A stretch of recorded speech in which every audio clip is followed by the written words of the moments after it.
Very good morning, dear children. This video is for class 10th science chapter number 6 life processes, and this is homework solution of lecture number 1.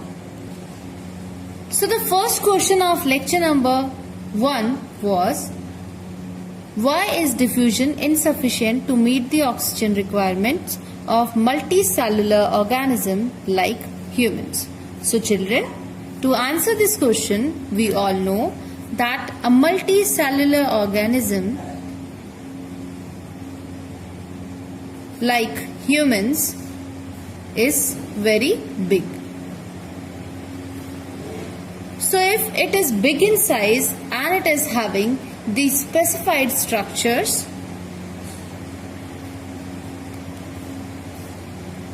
or organs to perform various functions. That means there are numerous cells which are not in direct contact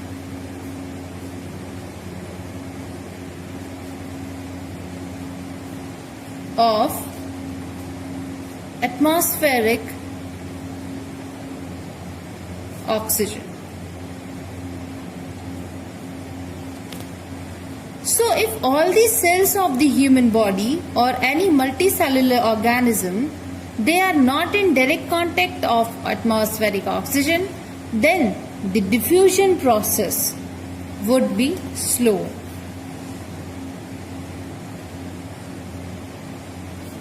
So if diffusion process is slower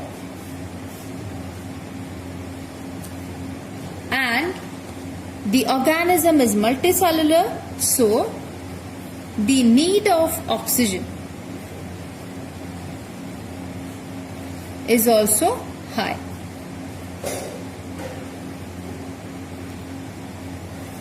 So that's why a lot of amount of oxygen is needed to provide to all the cells working in the multicellular organism so that they can work perfectly.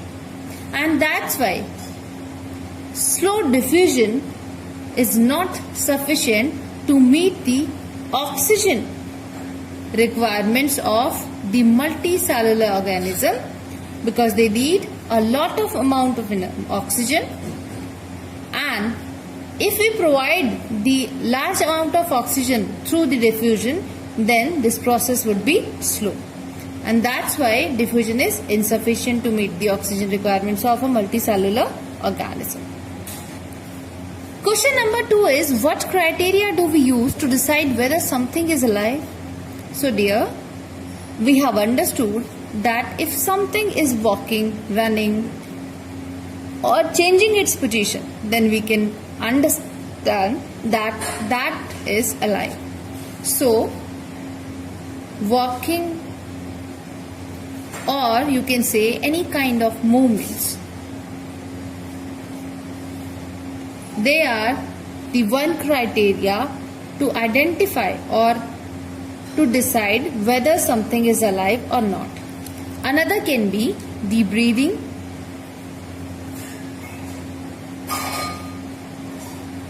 then we have growth as one criteria. For example, trees and human beings, they grow over the time because they are alive. All these are the visible movements, but we know that at a very small scale, at molecular level, there are some invisible movements also happen in the organism,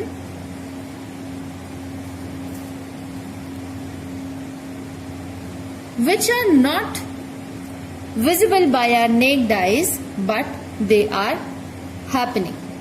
So that is also one criteria to decide whether something is alive or not. Question number 3 is, what are outside raw materials used by an organism? So children, food and oxygen is the basic requirement from the outside of the body as a raw material to absorb the energy, which is the basic requirement, because energy is most needed thing in our body to perform the life processes. So food from outside the body and oxygen, that also outside the body, is required as the raw material. But as we know that the organisms, they have different structures. They can be single cell or some complex organisms. So depending upon the complexity of the organism, the requirements of raw materials can be different. For example, if we talk about the plants, as we know that plants are autotroph, that means they make their food by themselves.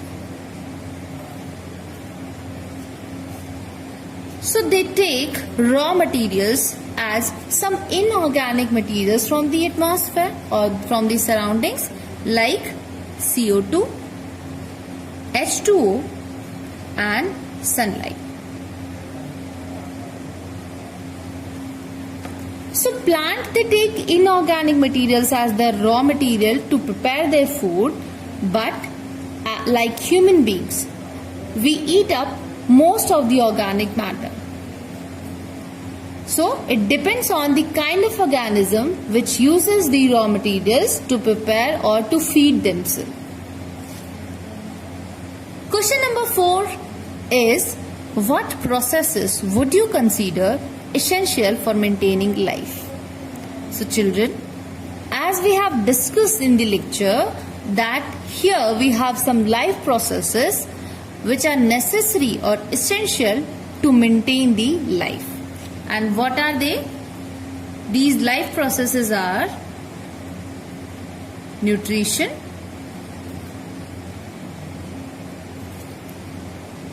respiration,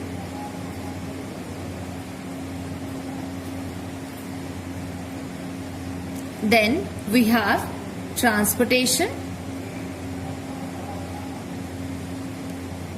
and excretion.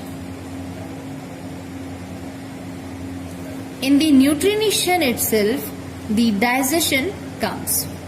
So here we have the essential life processes which are required to maintain the life of any living organism.